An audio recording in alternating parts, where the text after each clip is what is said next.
जय। श्री सद्गुरु महाराज की जय। आपकी जो आवाज़ है जितनी संख्या में है कम है, दिल खोल के सब कोई बोलिए श्री सद्गुरु महाराज की जय। आप लोग धन्यवाद के पात्र हैं, बड़े अच्छे सत्संग प्रेमी हैं। कड़ाके की ठंड है फिर भी हिलते नहीं हैं, टसमस नहीं करते हैं, जाना भी नहीं चाहते हैं। मैं भी नहीं छोड़ना चाहता क्योंकि मुझे तो आदत है बोलने की। आप क्या समझते हैं, बोलते ही रहेंगे, रोज़ बोलते हैं। अब इतना बोलेंगे आपको थका देंगे तो आप सुनते रहिए, मैं सुनाता रहता हूँ। एक शिक्षिका थी, वह गांव देहात के स्कूलों में पढ़ाने के लिए जाया करती थी। रास्ता वीरान जैसा था, एकांत भी पड़ता था स्कूल जाने में। वह शिक्षिका अपने शरीर में जो नाक में पहनते हैं नकमुन्नी, कान में कनमुन्नी सब पहनते हैं ना, जेवर जो पहनते हैं गहना, वो डुप्लीकेट पहनी थी, गिल्लट वाला। लगता था कि बेशकीमती जेवर है। वह सज धज के जाती थी। एक एक आदमी को पहनने का शौक़ होता है और अच्छे से रहने का भी शौक़। बढ़िया से कपड़ा नहीं पहनेगा, बेढंगा की तरह रहेगा ताकि लोग समझे कि इसके पास कुछ नहीं है, और वैसे ही मर जाता है वो, और वैसा ही जन्म पाता है। सुंदर ढंग से रहिए। यदि मान लीजिए आपके पास कपड़ा है तो कपड़े को अच्छे ढंग से पहनिए ना, टेढ़ा मेढ़ा मत करके पहनिए। मैं अपने गुरुदेव महर्षि संत शिव जी महाराज की बात सुनाता हूँ। जिस समय मैं सेवा में था, मैंने देखा है अपने कुर्ते को सहेज के तकिया के नीचे रखते थे। जानते हैं, लगता था कि आयरन किया हुआ है। पहनने का अपना अपना तरीका होता है, ढंग होता है। कहीं भी रहिए, गांव में रहिए, देहात में रहिए, जब आप लोगों के बीच में जाते हैं अच्छे ढंग से पहन के जाइए, लोगों को अच्छा लगेगा। एक एक आदमी पहनेगा टेढ़ा बोका कुर्ता रहता है, धोती एक बित्ता ऊपर तो एक बित्ता नीचे, घसीट घसीट के ले जाता है, बेवकूफ़ जैसा लगता है। ऐसा नहीं, माताएं लोग भी, पुरुष वर्ग भी, सभ्य व्यक्ति का ये पहचान है कि अच्छे ढंग से वो पहनेंगे, अच्छे ढंग से खाएंगे, अच्छे ढंग से बोलेंगे। ये सभ्य व्यक्ति की पहचान है।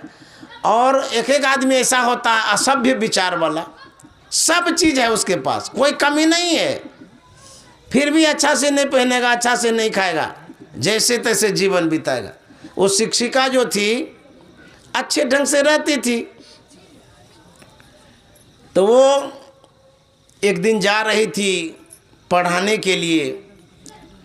किसी लालची आदमी की नज़र पड़ गई उनके जेवरों पर। बदमाश टाइप का आदमी था। एकांत पाकर के शिक्षिका को घेर लिया और कहता कि जितना जेवर गहना सब उतारो, और नहीं तो मारेंगे अभी। और शिक्षिका सोचती है ये तो नकली है, गिल्लट है, ये है, दे देते हैं, फिर खरीद लेंगे, इसमें क्या है। सब उतार करके प्रेम से दे दिया। शिक्षिका पढ़ाने चली गई, और जो लालची चोर था वह गहना जेवर ले करके जा रहा था। कभी कभी सत्य बात में संशय होता है, सही बात है लेकिन फिर भी भ्रम हो जाता है। चोर जो छीना था सही गहना समझ के छीना था ना, लेकिन फिर भी उनके मन में होता सही है कि नहीं है, एक बार सोनार से चेक करवा लेते हैं। वो गया सोनार के पास, सोनार को कहता है इसको देखो तो ये सही वो गहना है कि नहीं है। सोनार आग जलाता है, आग जब धधकने लगी उसमें सारा गहना डाला और सब हो गया काला। बोला ये तो सब बेकार है, नकली है, कहाँ से उठा के लाए? अब वो कहाँ से कहेगा हम छीन के लाए? वो जो घुस आया वो कहता अच्छा बेवकूफ़ कहीं की, मास्टर नहीं हो करके नकली पहनती है। आज उसको पता लगाते हैं, हम तो सोचे असली है कि मालो माल हो जाएंगे, ये तो हम ही ठगा गए हैं। बड़ा तेज मास्टर नहीं है हो गया। और उसी रास्ते में छुप छुप करके रहा कि शाम को तो लुटबे करेगी पर आके। शाम के वो आ रही थी निश्चिंत होकर के, जैसे सामने में वो आई लालची चोड़वा, उसको पकड़ लिया, झोंटा पकड़ के मारने लगा। बोला अब क्यों मारते हैं? बोले अब क्यों मारते हैं? तू नकली गहना पहनती है, मास्टर नहीं होकर के इतना कमाती हो, नकली पहनती हो। इतना मारा कि वो बेचारी खूब रोने लगी। वो कहती है मैंने नकली पहना तब तो इतना मार, और यदि असली पहनते तो कितना मार लगता। तो कबीर साहब कहते हैं गहना पहिरू पतिव्रता की अरु सतसंग करू हे। गहना पहिरू पतिव्रता की अरु सतसंग करू हे।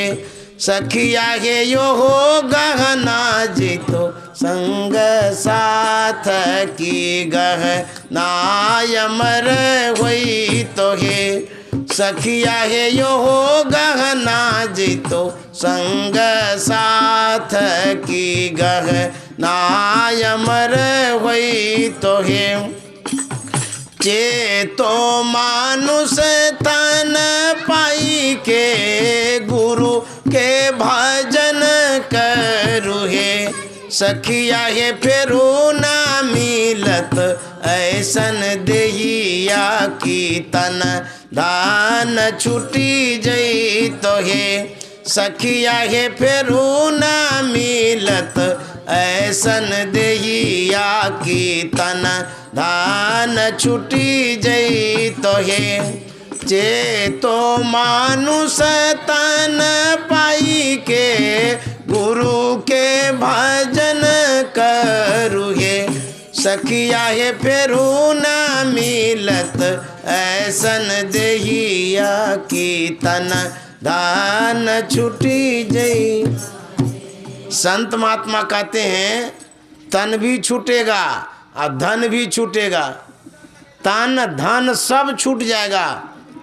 एक सत्संगी था, नए नए सत्संगी बना, तो वो स्तुति में सुना कि सब प्यारा परिवार और संपत्ति नहीं भावे। वो चौंक गया, बोला रे ये क्या लिख दिए गुरु महाराज। गुरु महाराज लिखे हैं सब प्यारा परिवार और संपत्ति नहीं भावे, हमको तो भावे। इसीलिए हम नहीं गावे। वो गाना ही बंद कर दिया। तो सत्संग में गया तो सब कोई गा रहे थे, वो उस पद को छोड़ दिया। तो जब एक स्वर में गाता है ना तो कोई बीच में रुक जाता तो पता चल जाता है। तो वो जब नहीं गाया तो सत्संगियों ने पूछा भाई इस पद को क्यों नहीं गाया?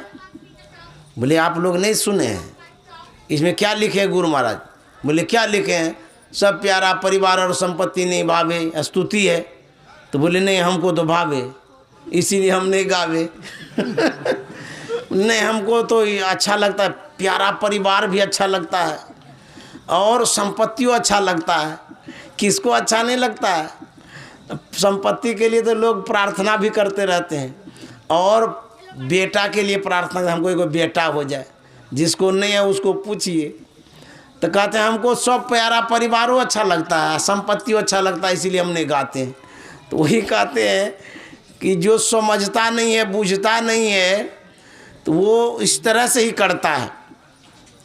हमारे समाज में जो संपत्ति है और जो संतति है, ये दो अवलंब है, आधार है।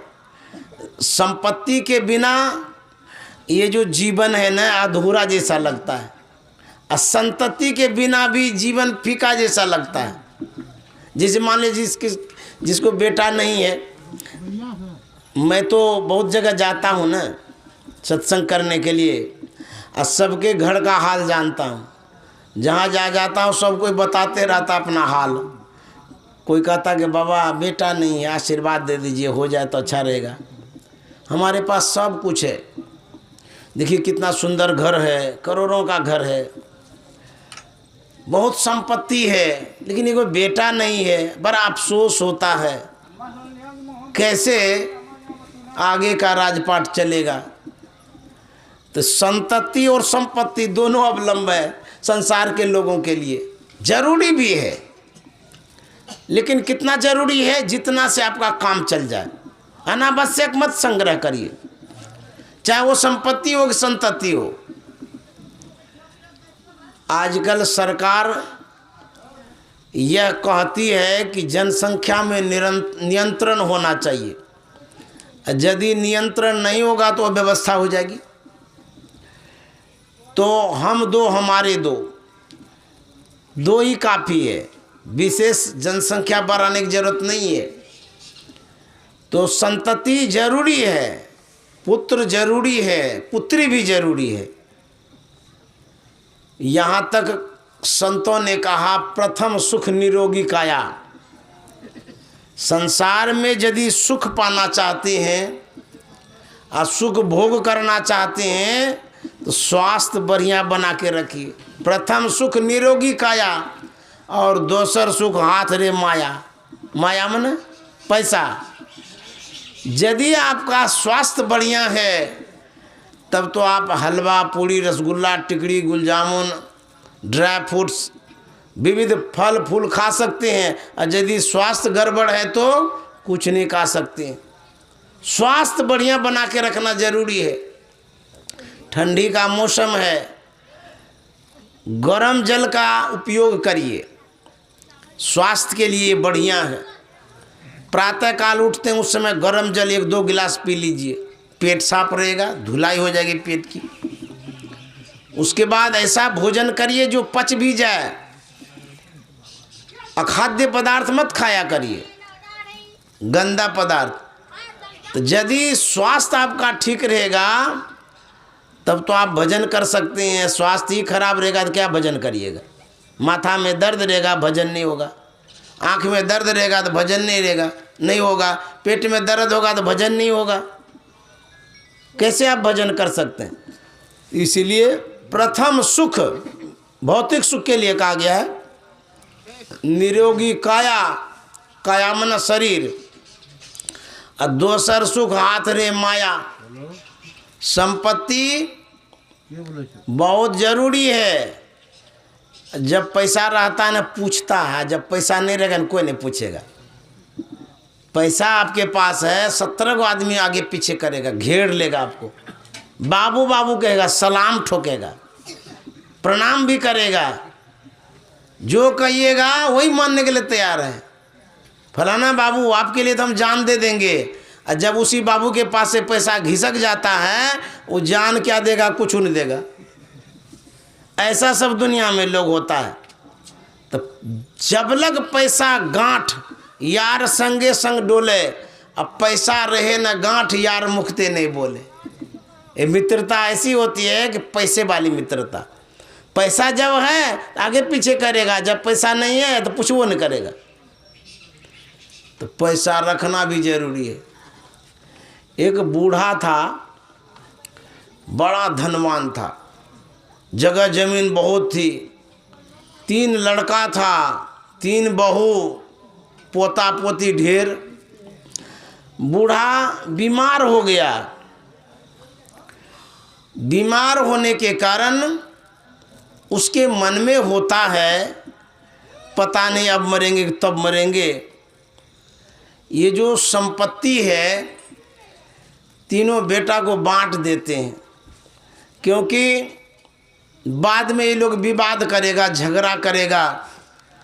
जिंदे में जीते जी बांट देंगे तो अच्छा रहेगा, मेरी बात मानेगा भी। अब बाद में ये लोग आपस में झगड़ा करने लगा बंटवारा करने में।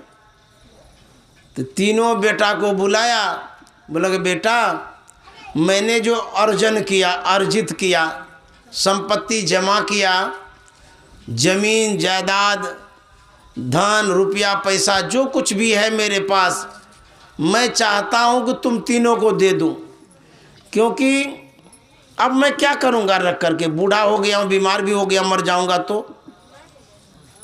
बेटा कहता बहुत अच्छा बाबू, बड़ा अच्छा सोचे हैं, बहुत अच्छा, लिख दीजिए। तो वह बूढ़ा अपनी ज़मीन तीनों बेटा को बराबर बराबर करके लिख देता है। जो भी उनके पास थाती था, रखा हुआ था, रुपया पैसा नगद था, वो भी दे दिया। सोचा कि अब हम क्या करेंगे, तीनों बेटा को दे देते हैं, अपना खिलाएगा पिलाएगा रखेगा। तो सब कुछ बंटवारा कर दिया, दे दिया। उसके बाद खिलाने लगा सब। तो वह बूढ़ा धीरे धीरे ठीक हो गया। तो जो ठीक हो गया, अब बहू के सिर में दर्द हो गया। बाप रे बाप, बूढ़वा तो ठीक हो गया, हम लोग सोच रहे थे कि मर जाएगा कुछ दिन का मेहमान है तो टनाटन हो गया, अब पता नहीं कितना दिन तक जिंदा रहेगा। तो जो जिसके यहाँ बूढ़ा खा रहा था, वो बहू कहती है अपने पति से कि देखिए हम लोगों को तो तीनों को बराबर दिया है ना, बांट करके। बोले हाँ, तो जब बराबर दिया है तो तीनों बराबर बराबर खिलावे, हम ही क्यों खिलाते रहेंगे। बूढ़वा तो टनाटन हो गया, ठीक हो गया, कितना दिन खाएगा नहीं खाएगा पता है। इसीलिए अपने पिताजी को कह दीजिए कि दूसरे के यहाँ भी जाके खाए, बारी बारी से खिलाएंगे हम लोग। अब जब बांट दिया है बराबर तो बराबर खिलाएंगे हम लोग, हम ही का ही खिलाते रहेंगे। जानते हैं बेटा भी न छिटकोपड़ी होता है ऐसा था, वो पत्नी के बात को मान गया और दिमाग में सेट हो गया बात। ठीक है, तो कहती है ये मेरी पत्नी बड़ी अच्छी है, बढ़िया बात बताती है। तो बाबूजी ने सबको बराबर जब दिया है तो हमें क्यों खिलाते रहेंगे, बेवकूफ़ कहीं का। अब तुम ही खिला लेगा तो क्या हो जाएगा। ऐसा सब लड़का होता है तो वो कहता बाबूजी आप तो तीनों को बराबर बराबर दिए ना, वहीं से प्रणाम कर लो, बराबर बराबर संपत्ति बांटे हैं ना। बोले हाँ, तो बराबर जब बांटवे किए हैं तो तीन हम लोग भाई हैं, तो बारी बारी से तीनों के यहाँ जाइए खाने के लिए। बूढ़ा सोचता कि बाप रे बाप, ऐसा तो हम सोचबो नहीं किए थे कि हमको बेटा इस तरह से कहेगा। अरे इतना संपत्ति दिए, सब कुछ दिए, हम आज भारी हो गए। हमको कहा था कि दूसरे यहाँ जाइए खाने के लिए, कुछ नहीं बोला, चला गया दूसरे के यहाँ। दूसरे के यहाँ भी खाने लगा। अब वो भी, उसकी भी पत्नी कहती है कि बाबूजी को कहिए अब तीसरे के यहाँ जाने के लिए, कितना खिलाएंगे हम लोग।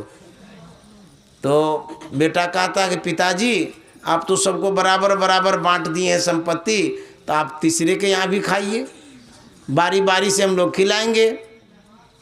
फिर वो तीसरे के यहाँ गया, तीसरे के यहाँ भी कुछ दिन खाया। अब देखिए कैसा संसार, ऐसा संसार में होता है, ये सच्ची घटना है और आप लोगों के बीच में नहीं होता होगा, हमको क्या पता होता भी होगा होता है तो मत बताइए, नहीं तो मारने लगेगा हमको कि बाबा क्या उजागर करने आया है। तो तीसरा भी जो था ना, वो भी कहता है कि हमारे यहाँ तो हो गया ना, अब दूसरे के यहाँ जाइए खाने के लिए। बूढ़ा कहता बाप रे बाप, हम तो डगरा पर का बैगन हो गए, इधर से उधर, उधर से इधर, उधर करने लगा ये सब। अब किसी के यहाँ हम नहीं जाएंगे। रोने लगा वो, रोते रोते उसको मित्र याद आ गया। कहते हैं धीरज धर्म मित्र रुनारी, आपद काल परिखिए चारी। विपत्ति में मित्र काम आता है, सच्चा मित्र जो होता है। विपत्ति में धर्म पत्नी काम आती है, विपत्ति में संपत्ति काम आती है, धीरज धर्म धर्म काम आता है। तो उसको मित्र याद आ गया कि ये क्या, हमारी मान प्रतिष्ठा सब मिट्टी में मिल गई। उसके यहाँ खाओ तो इसके यहाँ खाओ, बेटा होकर के इस तरह से करता है। भाई हम संपत्ति भी दिए हैं, कोई ऐसे नहीं खा रहे हैं, इतना कमाए सब दे दिए, मेरा नसीब फूटा जो मैंने लिख दिया। नहीं है लिखते तो अच्छा रहता है, आप लोग जितने बूढ़े बूढ़ी हैं, यदि कुछ पैसा है तो रखिएगा बढ़िया से। पैसा जब रखिएगा ना, तब बहू पैर धोने आएगी कि माता जी के पास बहुत पैसा है। मम्मी क्या खाइएगा, हलवा खिला दें, रसगुल्ला ला के दें। और जैसे पैसा उसको दे दीजिएगा, तब कहेगा मम्मी अभी नमक रोटी भी नहीं है। हाँ, ऐसा होता है, कोई कोई ऐसा करता है। बूढ़ा चला गया मित्र के यहाँ, मित्र के यहाँ रोने लगा। मित्र कहता है भाई आप क्यों रोते हैं, इतने अमीर आदमी, पैसे वाले, परिवार वाले, बेटा बहू सब कुछ है, फिर रोने का क्या कारण है आपका, क्या हो गया आपको? बोले कि मेरा नसीब फूट गया। बोले अरे ऐसे कैसे बोलते हैं, मैं बड़ा बेवकूफ़ निकला। बोले मित्र क्या हो गया? अरे मैंने सब जो लिख दिया ना, उसी लिखने का ये भोग भोग रहे हैं। बोले क्या किया आपने? बोले कि जितनी संपत्ति थी, जो कुछ भी था, सब जमीन जायदाद लिख दिए बेटा के नाम से, तीनों को दे दिए। यही देना बड़ा अपराध हो गया मेरे लिए, यदि नहीं देते आज हम सुख से रहते। सब कुछ दे भी दिए और दुख ले लिए। आज हमको खिलाने में भी उसको भारी लगता है, डगरा पर का बैगन बना दिया, इधर जाओ खाने उधर जाओ खाने। मेरी कोई इज्जत नहीं, प्रतिष्ठा नहीं, कुछ भी नहीं रहा, सब मिट्टी में मिल गया। मित्र क्या कहेंगे, आज हम कहीं के नहीं हैं। कितना खून पसीना कमाए, एक करके कमाए, और आज हमको पूछता तक नहीं है। और जितना कमाए सब दे दिए बेटा को। मेरे मन में हुआ कि कोई बात नहीं, अपना ही तो बेटा है, संतान है, दे देते हैं, वही तो खिलाएगा पिलाएगा। लेकिन ये हम नहीं जान रहे थे कि बेटा भी टेटा हो जाता है। ये हमको दुर्दिन देखने को मिल रहा है। मित्र मैं आज बहुत दुखी हूँ, और मैंने जीवन में बहुत बड़ी भूल कर दी लिख करके। मित्र कहता है यार तुम क्यों घबराते हो, मेरे पास सब उपाय है। बोले अब खाक उपाय है, मैंने तो सब कुछ लिख दिया, जो भी थाती था वो भी दे दिया, अब क्या उपाय आपके पास? बोले है ना उपाय, तुम्हारा सब दुख दूर हो जाएगा और सुख का सागर बहने लगा है तुम्हारे जीवन में। बोले ऐसा कैसे हो सकता है, ये तो असंभव है। बोले कि हमारी बात को मानो सब संभव हो जाएगा। बोले ये कैसे हो सकता है? बोले यदि ऐसा हमारा सुख लौट आवे, मैं तुम्हारी पूजा करूँगा, प्रणाम करूँगा। यार बताओ तो सही कैसे क्या करना होगा। मित्र ने कहा मेरी बात मानो, मेरे पास एक संदूक है, बड़का संदूक, पुराने ज़माने की बात है, आजकल की नहीं। तो उस संदूक में मोटका ताला लगा हुआ रहा था, बड़की चाबी। बोले वो संदूक खाली है, फिर क्या करेंगे? बोले उसमें ईंटा पत्थर सब भर देना, पूरा लोड कर देना, बैलगाड़ी पर लाद करके ले जाओ। और जब वहाँ पूछेगा ना इसमें क्या है, तो कहना कि शेष संपत्ति है। और तब देखना सुख कैसे लौटता है। और चाबी नहीं देना बेटा के हाथ में, हाँ नहीं तो गड़बड़ हो जाएगा सब। बोले ऐसा हो जाएगा? बोले हाँ। मित्र संदूक दिया और उसमें पत्थर भर दिया, पूरा लोड कर दिया, उसको बैलगाड़ी पर चढ़ा दिया। बोले जाओ संदूक लेके जाओ, इसी में सुख सिंधु है तुम्हारा। और चाबी मत देना, जब तक सांस रहेगी तब तक चाबी तुम्हारे पास रहेगी। हाँ मित्र ठीक कहते हो। वो लेके गया, जैसे बड़का संदूक देखा, बहू बेटा सब कोई मुंह से लार टपकने लगा। बोले बाप रे बाप। पूछता है कि पिताजी ये संदूक इसमें क्या है? बोले इसमें क्या है, इसमें सोना है, चांदी है, हीरा है, जवाहरात है, से संपत्ति इसी में। बोले बाप रे बाप कहाँ रखे थे ये? बोले कहाँ रखे थे? मित्र के यहाँ रखे थे। बोले ये बताए नहीं। बोले यदि ये भी बता देते तो तुम लोग तो और हमको नतीजा कर देता। अब तुम लोगों को इसमें से कुछ नहीं मिलेगा, अब हम इसी से खोल खोल के खाएंगे, तीर्थ भी करेंगे, धामों में जाएंगे, सब जगह घूमेंगे फिरेंगे, अब तुम लोगों को देखने भी नहीं देंगे। सब लटक गया बाप के पैर में कि पिताजी अरे ये तो आप इस तरह से क्यों सोचते, आप ही का तो हम पुत्र है। बहू भी कहने लगे पिताजी ऐसा क्यों सोचते हैं, हम सब सेवा करेंगे, किसी के यहाँ मत जाइएगा, मेरे यहाँ सब दिन खाइए। बोला अच्छा क्या समझते हैं, तुमको चाबी दे देंगे? चाबी नहीं देंगे, एकदम खोलने नहीं देंगे। हाँ बोले कि नहीं चाबी मत दीजिए, लेकिन हमारे यहाँ ही खाइए। सब सोचने लगा बाप रे बाप, इतनी संपत्ति कहाँ छिपा के रखे थे, अभी लाए हैं ये। सब बेटा बहू एकदम लग गया उसके सेवा में। संदूक उतारा गया तो देखा बाप रे बाप बड़ा वजन है ढेर संपत्ति है इसमें। एक जगह रखा गया, अब बूढ़ा निगरानी में रहा और चाबी को डाड़ा में खोस के रखा ताकि कोई ले न सके। खिलाने लगा खूब बढ़िया से, सब कोई कभी नहीं कहता था उसके यहाँ जाइए। अब खूब खिला रहा है पिला रहा है, बूढ़वा बड़ा खुश कि बाप रे हमारा मित्र काम में आ गया। ऐसा युक्ति बतला दिया कि देखिए सब सुख लौट आया। मित्र बहुत अच्छा होता है। होते होते उस समय आया, बुढ़वा मरा। जैसे ही बुढ़वा मरा, अब बहू बेटा झपट्टा मारा चाबी पर तीनों पकड़ लिया चाबी को। बोले हम लेंगे तो हम लेंगे। बोले नहीं कोई मत लड़ो, अरे अभी चाबी को बंद कर दो। तो क्या करेंगे? बोले कि उस दिन खोलेंगे जिस दिन पिताजी का पूरा श्राद्ध हो जाएगा और खर्चा भरपूर करेंगे अरे पिताजी ने बहुत कुछ दिया, जमीन जायदाद सब कुछ दिया और संदूक भी ला करके दिया। अब तो ये से संपत्ति है, खर्चा करो खूब। पिताजी के श्राद्ध में तीनों चाबी बंद करके रख दिया कि कोई खोलेंगे नहीं।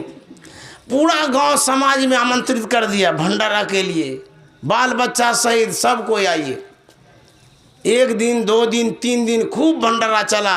गांव के लोग भी सोच रहे थे बाप रे बाप, इतना खिला रहा, इतना खर्चा कर रहा, बात क्या है? किसी को था पता नहीं, मनमाना खर्चा किया जितना होना चाहिए। उसके बाद जब श्राद्ध का कार्यक्रम संपन्न हो गया, अब तीनों बेटा चाबी मंगाया। बोले कि देखिए पहले हिसाब कर लीजिए, उसके बाद खोला खोली करिएगा कितना क्या लगेगा किसका उसमें हिसाब करिए। तो तीनों बेटा हिसाब किया तो इतना इतना का फट्टी बैठा के इतना इतना को देना होगा। तो बोली ठीक है, संदूक खोलिए, तीनों आदमी बांटेंगे तो वहाँ संदूक खोलने के लिए जब गया ना तीनों बेटा, तो बहू भी पीछे पीछे। उसको भी तो मन में है कि देखे तो है क्या इसमें।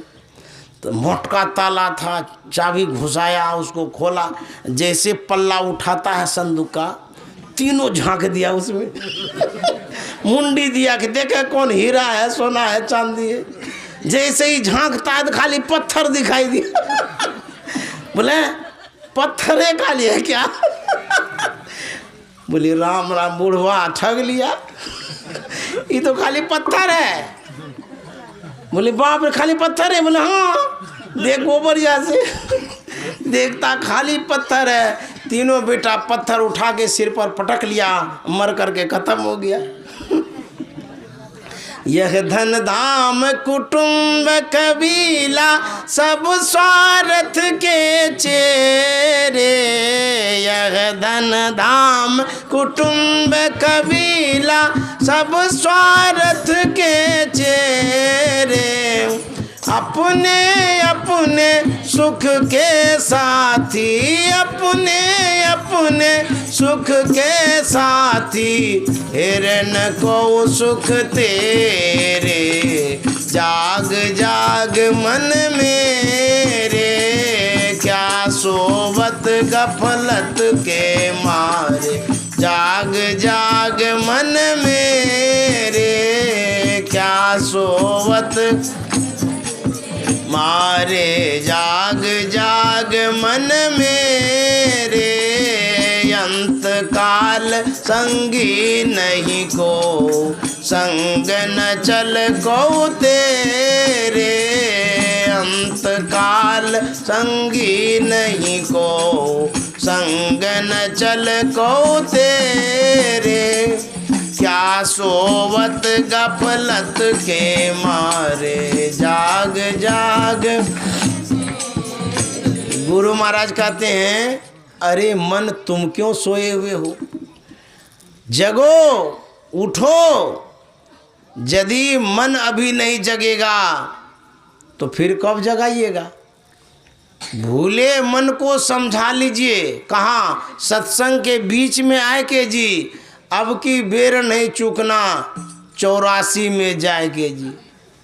मन को समझा लीजिए, यदि मन अभी तक नहीं समझा है, संसार में यदि भूले हुए हैं तो कहता 84 लाख योनि में जाना पड़ेगा।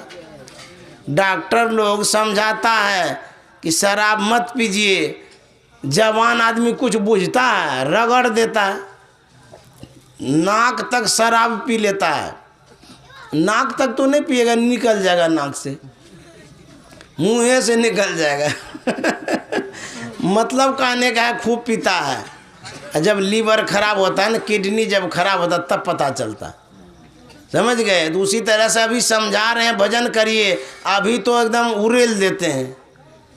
जैसे नया बाछा होता है ना, हौर में जब लगाता है उड़ेल देता है, कुछ बूझता ही नहीं है। तो उसी तरह से अभी कुछ मत बूझिए। गुरु महाराज कहते हैं आगे समझ पड़ेगा भाई, बहुत दुख भोगना पड़ेगा। खाए खुराका पान पोसाका, जम का बकरा पलता है, जम बद जाती तोरे छाती, उनसे क्यों नहीं डरता है। बहुत दुख भोगना पड़ेगा। यदि भजन करेंगे तब क्या होगा, जैसे आप दिन भर कमाते हैं और शाम को मजदूरी लेते हैं ना पैसा, और जब पैसा ढेर होता है एकदम मोछ फेरने लग जाते हैं। उधर कौन गप करता है, समझ गए। जब पैसा होता है ना तो मोछ फेरता है लोग। जानते हैं यदि कोई बीमार आदमी होता है, बुखार है, बीमार है, खाट में पड़ा हुआ है, और कहीं उसको 50,000 सूंघा दीजिए, बाप रे बाप, कहाँ बीमारी भागेगी पता नहीं, उठ पुट के खड़ा हो जाएगा वो। बुखार भी भाग जाएगा 50,000 देखते ही। पैसा में बड़ा पावर होता है बीमारी भी भाग जाती है पैसा देख करके, समझे। अरे जिसके शरीर में मांस नहीं है वो हवा में हिलता है, अब पैसा देखते ही वो एकदम पहलवान बन जाता है। पैसा ये सब काम करता है, बिना दवाई का ताकत आ जाता है पैसा देख करके, समझे। तो गुरु महाराज कहते हैं कि अभी मानो बात को, नहीं तो बहुत दुख भोगना पड़ेगा, बहुत कष्ट होगा। जा दिन मन पंछी उड़ जई है, तब क्या होगा, ता दिन तेरे तन तरवर के सबे पात झर जई है। जिस दिन मन रूपी पंछी उड़ जाएगा ना, कोई नहीं पूछेगा अभी साहब कहलाते हैं, बाबू कहलाते हैं, सलामी ठोकवाते हैं।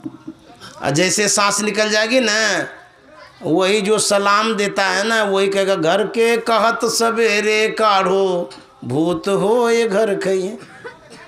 घर वाला क्या कहेगा, जल्दी निकालो नहीं तो भूत हो जाएगा। अब क्या रिलेशन है, क्या संबंध है, वही व्यक्ति है। कुछ देर पहले वो जिंदा था, मान सम्मान हो रहा था, पूछ रहे थे, जैसे ही सांस निकल गई पूछना पाछना सब बंद हो गया। कहता जल्दी इसको निकालो, बाहर करो। अब देखिए व्यक्ति की जो कीमत होती है, सांस जब रहता है तब ये तक, और सांस जैसे निकल गया उसका कोई कीमत नहीं, कोई नहीं पूछेगा। सम्राट अशोक को सब कोई जानते होंगे, बड़े धर्मात्मा थे, पूरा साम्राज्य था उनके पास। जितने बड़े वो सम्राट थे अशोक, उतने बड़े विनम्र भी थे, बहुत अच्छे आदमी। भगवान बुद्ध का जो ज्ञान था उसको प्रचार प्रसार उन्होंने विशेष रूप से किया था। आप लोग भी जा रहे हैं ना, हम भी चले जाएंगे, समझे। आप ही लोग कहे हैं कि आगे 8 बजे तक आना है, यदि आप लोग हिलने लगेंगे ना हम भी हिल जाएंगे। हाँ यार बैठिए, आप लोगों को यदि नहीं सुनना है तो बोल दीजिए, हम तुरंत बंद कर देंगे, सुनेंगे ना। किसी को बहुत ज़रूरी है जा सकते हैं, कोई बात नहीं है। सम्राट अशोक बड़ा विनम्र था। एक दिन वो भिक्षु के संघ में गया, तो विनम्र आदमी जो होता है उनके अंदर में शिष्टाचार भी होता है, व्यवहारिक ज्ञान भी बहुत अच्छा रखता है। वैसे सब आदमी, वह भिक्षु के संग में जो गया, जितने भिक्षु थे सन्यासी सबको साष्टांग प्रणाम करने लगा। उनके साथ में मंत्री भी था। मंत्री जब देखता है कि सबको प्रणाम कर रहा है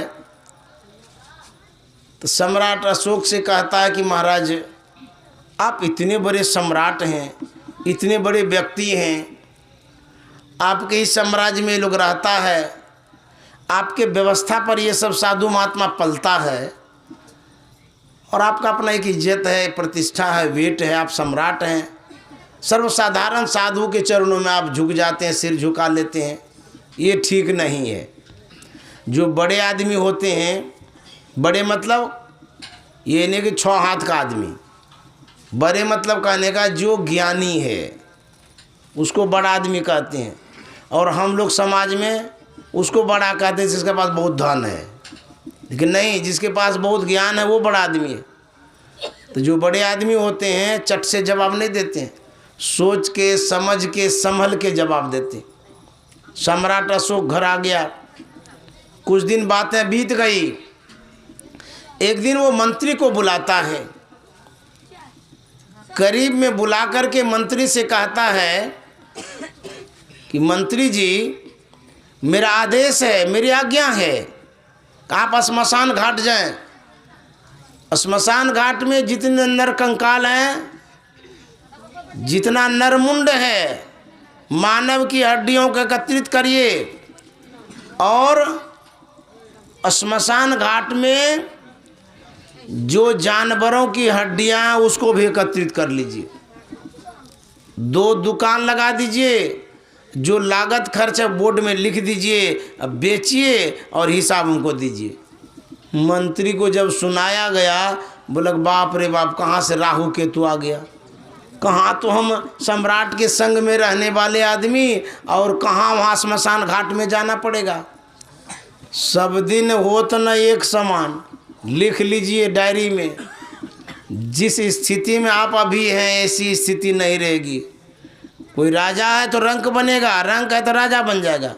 कोई बीमार है तो स्वस्थ हो जाएगा, जो स्वस्थ है वो बीमार होगा। ये श्राप नहीं दे रहा हूँ, ऐसा मत समझिएगा बाबा कैसे बोल रहे हैं, बाप रे बाप बीमार हो जाएंगे।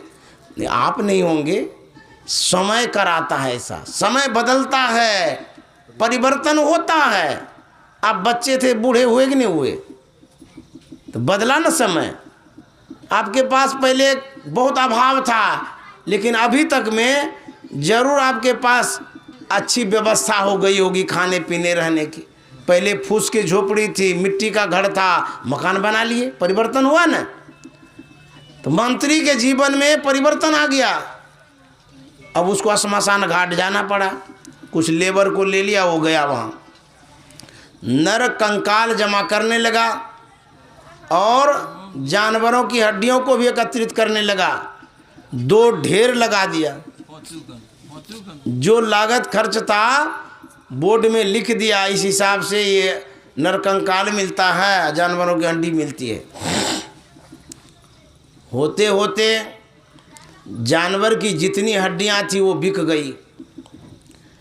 जहाँ पर नरमुंड एकत्रित किया गया था वहाँ श्मशान घाट में कोई झांकने भी नहीं गया। लगता था कि बाप रे बाप, श्मशान घाट में नरकंकाल, भूत जैसा लगता था। वह हिसाब देने के लिए आया, सम्राट अशोक से कहता है कि महाराज, जानवरों की हड्डियां तो बिक गई, लेकिन नरमुंड एक भी नहीं बिका। बोले क्यों? बोले पता नहीं, कोई लेने के लिए नहीं आता, झांकने तक नहीं आता है। बोले ऐसा करो, उसमें दाम लिख दो फ्री, जो भी नरमुंड है उसमें लिखो मुफ्त में मिलता है नरमुंड, अपने लेने के लिए आएगा। तो मंत्री ने वैसा ही किया, लिख दिया नरमुंड मुफ्त में मिलता है। लेकिन तब भी कोई खरीदने के लिए नहीं आया, कौन लेगा उसको। फिर हिसाब देने के लिए आया, बोला कि महाराज फ्री लिख दिए हैं, मुफ्त में बेच रहे हैं, फिर भी कोई नहीं लेता है।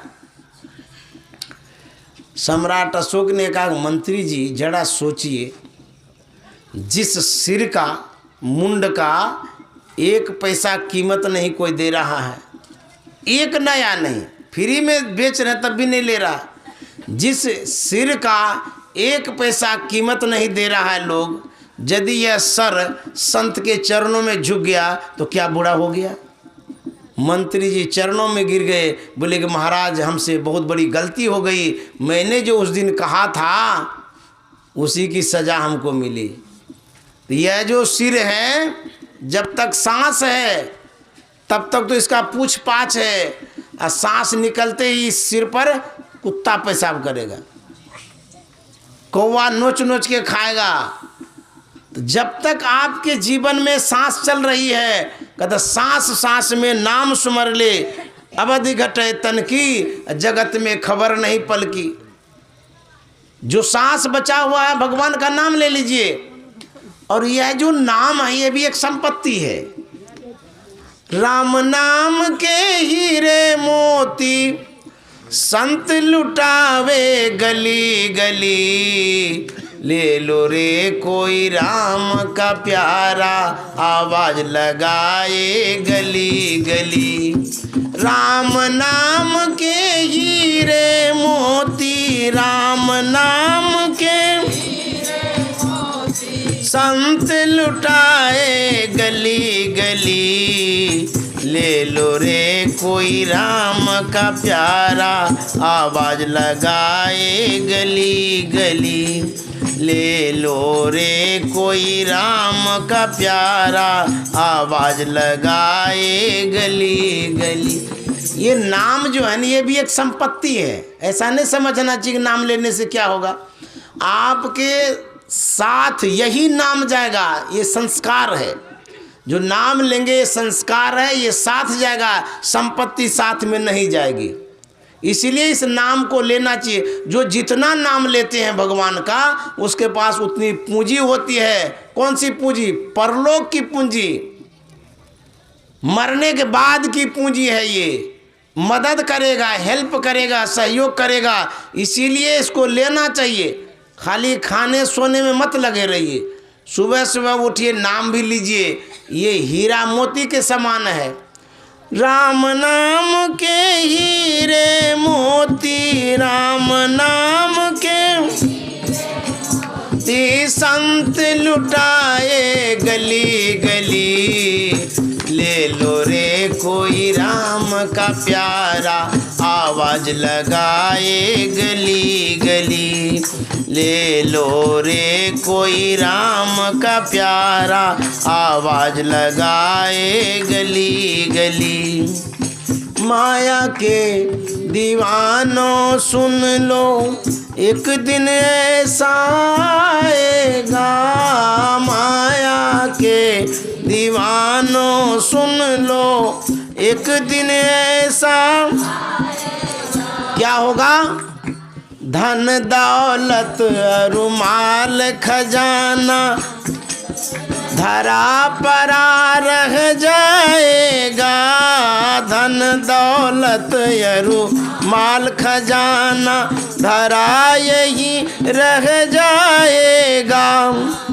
सुंदर काया मिट्टी होगी हो, सुंदर काया मिट्टी होगी, चर्चा होगी गली गली। ले लो रे कोई राम का प्यारा, आवाज लगाए गली गली। ले लो रे कोई राम का प्यारा, आवाज लगाए। क्यों करता है मेरा मेरा, तज दे इस अभिमान को। क्यों करता है तज दे इस अभिमान को। छोड़ जगत के झूठे धंधे, जप ले प्रभु के नाम को। छोड़ जगत के झूठे धंधे, जप ले प्रभु के। हाँ गया समय फिर हाथ न आवे, गया समय अब पछताए घड़ी घड़ी। ले लो रे कोई राम का प्यारा, आवाज लगाए गली गली। ले लो रे कोई राम का प्यारा, आवाज लगाए। मित्र प्यारे सगे संबंधी, एक दिन तुझे भुलाएंगे। मित्र प्यारे सगे संबंधी, एक दिन तुझे कल तक जो कहते थे अपना, अग्नि में तुझे जलाएंगे। कल तक जो कहते थे अग्नि में तुझे जलाएंगे। 2 दिन का यह चमन खिला है, 2 दिन का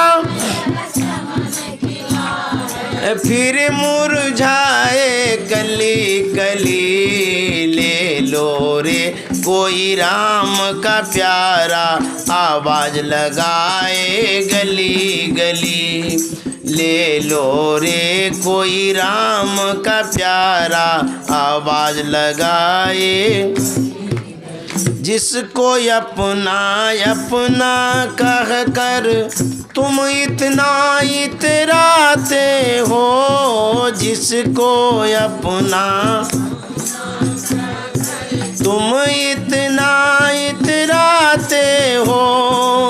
छोड़ दे बंदे साथ विपत में, संग कोई नहीं जाता है। छोड़ दे विपत में, संग कोई नहीं। 2 दिन का यह नैन बसेरा, 2 दिन का आखिर होगी चला चली। ले लो रे कोई राम का प्यारा, आवाज लगाए गली गली। ले लो रे कोई आवाज लगाए गली गली। राम नाम के हीरे मोती, राम नाम के हीरे मोती, संत लुटाए गली गली। ले लो रे कोई राम का प्यारा, आवाज लगाए गली गली। ले लो रे कोई राम का प्यारा, आवाज लगाए गली। श्री सद्गुरु महाराज की जय। अब मैं यहीं वाणी में विराम देना चाहूँगा। ठंड का समय है, आप लोग भरे ठाठ से बैठे हैं। आप लोग बड़े अच्छे श्रोता हैं, बड़े अच्छे सत्संग प्रेमी हैं। और मैं आप लोगों को बहुत बहुत धन्यवाद देना चाहूँगा। और यह जो यज्ञ कराया गया, जो सत्संग कराया गया, हमारे जो पवन बाबू हैं, पवन मंडल जी, उनकी सुपुत्री काजल का शुभ विवाह हुआ। उसके उपरांत यह सत्संग कराया गया शुभकामना के लिए, मंगल कामना के लिए। और उनके दादाजी हैं हमारे पांचू मंडल बाबू जी। तो मैं उन बच्ची को बहुत बहुत धन्यवाद देना चाहता हूँ। उनका जीवन सुखमय हो, सत्संग में हो, सद्गुरु के चरणों में विशेष झुकाव हो उनका दाम्पत्य जीवन सुखमय बीते, यह शुभकामना मंगल कामना करते हैं। आप जितने श्रोता हैं, सभी श्रोताओं के तरफ से उन बच्ची के लिए शुभकामना मंगल कामना है। खुश रहें, आनंद से रहें और गुरु महाराज कृपा बना करके रखें। श्री सद्गुरु महाराज की जय।